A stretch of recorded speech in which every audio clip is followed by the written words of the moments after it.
Let's say you're making $4,000 a month working online. You're paying $3,000 for a one-bedroom in Austin or Brooklyn. You want a place where your money actually stretches. Somewhere with fast internet, good food, and other people like you. Bali's visa situation is a nightmare. Portugal just got too expensive. Mexico's great, but you need Asia time zone overlap for clients. Thailand just launched a 5-year visa for $270. 5 years, $270. You can live comfortably on $1,500 to $2,000 a month. The internet's faster than what you have at home right now. And Chiang Mai has 40,000 expats waiting to be your friend. The catch? They changed the tax laws in 2024. Cross the 180-day mark and suddenly, all your income becomes taxable when you move it into Thailand. Not just this year's earnings, everything. Plus, the scams targeting people exactly like you are sophisticated and expensive. Welcome to Thailand. Let's break down if this is actually the move. First, who is this perfect for? You're earning $3,000 to $10,000 a month and you value community over isolation. You can handle staying under 180 days per year to dodge taxes. You want a 5-year home base without dropping $20,000 on some elite visa. You prioritize good food, fast internet, and actually having friends nearby. Who should skip it? You need to be in US East Coast time zone for a normal 9 to 5. That 12-hour difference will destroy your sleep schedule. You're extremely sensitive to air pollution. Bangkok has smog, and Chiang Mai's burning season from February to April is brutal. You can't handle heat and humidity year-round. Or you need a clear path to permanent residency. Thailand doesn't offer that for nomads. Quick note for LGBTQ travelers. Thailand is one of the most accepting countries in Asia. Same-sex marriage became legal in 2025. Bangkok has a huge gay scene. You're good. Money time. Because this is where Thailand either becomes your best decision or your most confusing one. Budget tier is $800 to $1,200 a month. Basic studio in an outer neighborhood for $150 to $300. Street food at $2 to $3 a meal. Public transport, cafe Wi-Fi instead of co-working. It's doable, but you'll feel the squeeze. The comfortable tier is where you want to be. $1,500 to $2,500 a month. Nice one-bedroom in Sukhumvit or Nimand for $400 to $800.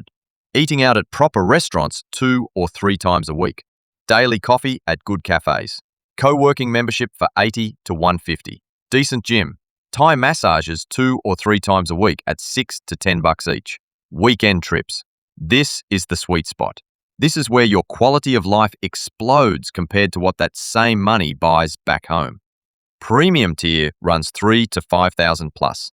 Luxury 2-bedroom with pool and gym. Regular fine dining. Grab rides everywhere. You're living like royalty for what costs $8,000 to $10,000 in New York. Reality check though.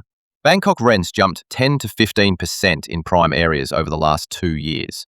It's still 55% cheaper than the US overall, but it's not the ultra-cheap paradise from 2019. Chiang Mai runs about 25% cheaper than Bangkok. Visa situation. This is where Thailand just demolished every other option. July 2024, they launched the Destination Thailand Visa. 5-year, multiple entry visa for $270. You get 180 days per entry. Extend once for another 180. That's 360 days total per entry over 5 years. You need $14,000 in your bank account and proof you work remotely. Apply online at immigration.go.th.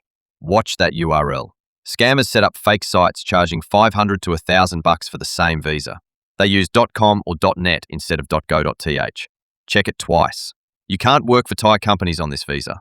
Foreign clients only. And you have to leave once every 360 days. Can't stay the full 5 years straight.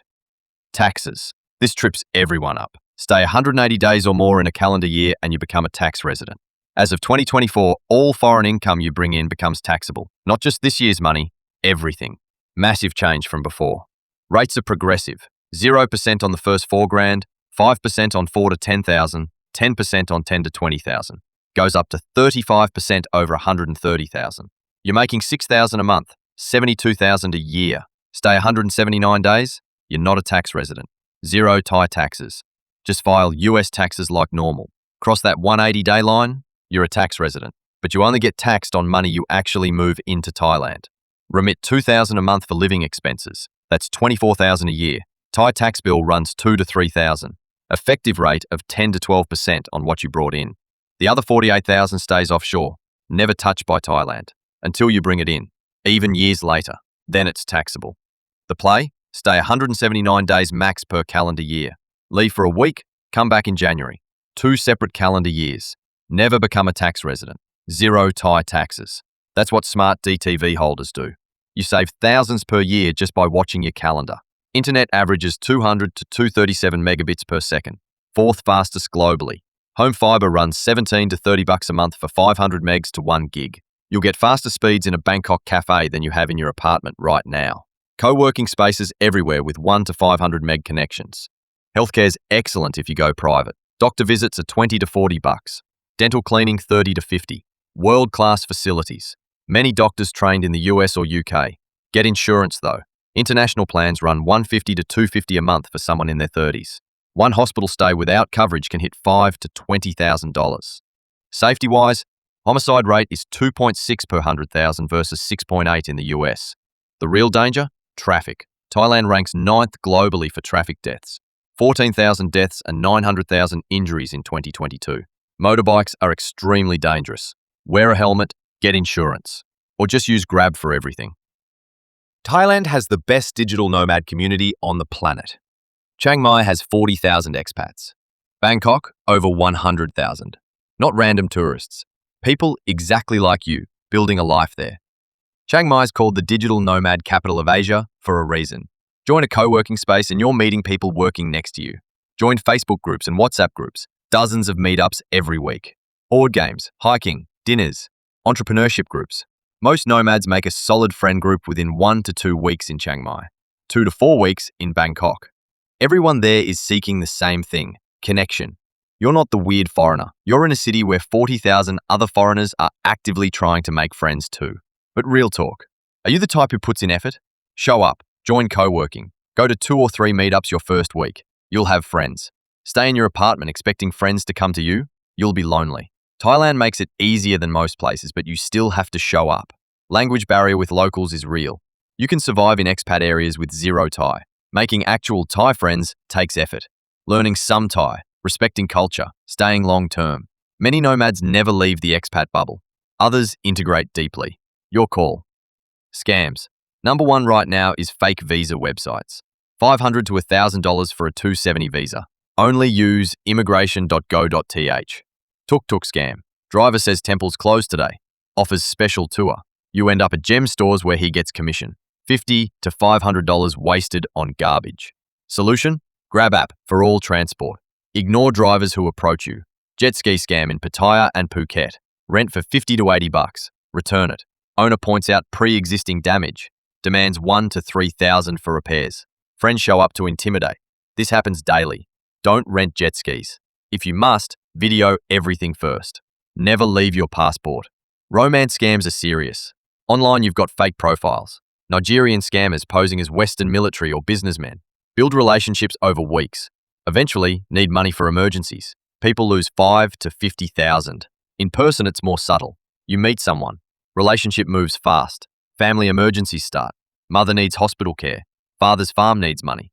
Always something. Not every relationship is a scam, but they're common enough you need boundaries around money. Someone you just met asking for money? Red flag. Take time. Don't send money for emergencies you can't verify. Dating. Western men generally have an easy time. Match rates higher than home. Large expat dating pool. Middle-class educated Thai women on normal apps looking for genuine relationships. And yeah, there's cultural fascination. Some Western men, both white and black, find Asian women more attractive than they would back home. That yellow fever factor is real. It's part of why guys choose Thailand over Latin America. Just be aware of economic disparity. Average Thai salary is $400 to $600 a month. You're making 5 to 25 times that. Power dynamics aren't equal. Women have abundant options in the expat community. Dating Thai men is less common but possible. Safety's generally good. Standard precautions. Watch drinks. Meet in public. Tell friends where you're going. The verdict. Overall, 9 out of 10 for digital nomads in your income range. Visa, 9. The DTV changed everything. Tax, 7. Easy to avoid if strategic, but 2024 changes added complexity. Cost of living, 8. Still great value, but not dirt cheap anymore. Infrastructure, 9. Internet and healthcare are excellent. Safety, 8. Very safe from violent crime, but watch traffic and scams. Social scene, 10. Best community globally. Dating, 7 for most people. Perfect for you if you want a 5-year home base without expensive visas. If you can manage that 180-day limit. If you value strong community. If you work in tech or creative fields where internet matters. If you're earning 3 to 6 grand and want to maximize lifestyle. If you like urban culture mixed with beach break options. Wrong for you if you need 365 days a year with 0 taxes. If you're extremely sensitive to pollution or heat. If you need US East Coast time zone. If you want easy permanent residency. If you're uncomfortable with visible economic inequality. My recommendation? Visit first. Minimum 3 months. Month in Bangkok, month in Chiang Mai. They're completely different vibes. Test it during hot season if possible. March to May. Make sure you can handle it. Attend meetups your first week. Critical if you value community, good food, and modern infrastructure over pristine beaches and total isolation. Thailand's probably your spot. If you're comfortable navigating different culture and some bureaucracy, you'll thrive. If you need everything exactly like home, you'll struggle. Biggest advantage? That DTV Visa. $270 for 5 years in a country with excellent infrastructure, massive community, and comfortable living under 2 grand a month. No other country offers that combo. Biggest disadvantage? That tax trap. Cross 180 days and you're dealing with complexity most nomads don't want. Stay 179 days max per year. Remit only what you need. Keep the rest offshore. Even if you do become a tax resident, 10 to 12% on what you bring in beats most options. If you want more countries broken down this honestly, hit subscribe. These videos take forever to research. Thailand. Your wallet gets fat. Your internet screams. Your calendar fills up before you finish unpacking. Just watch that 180-day line like your bank account depends on it. Because it does.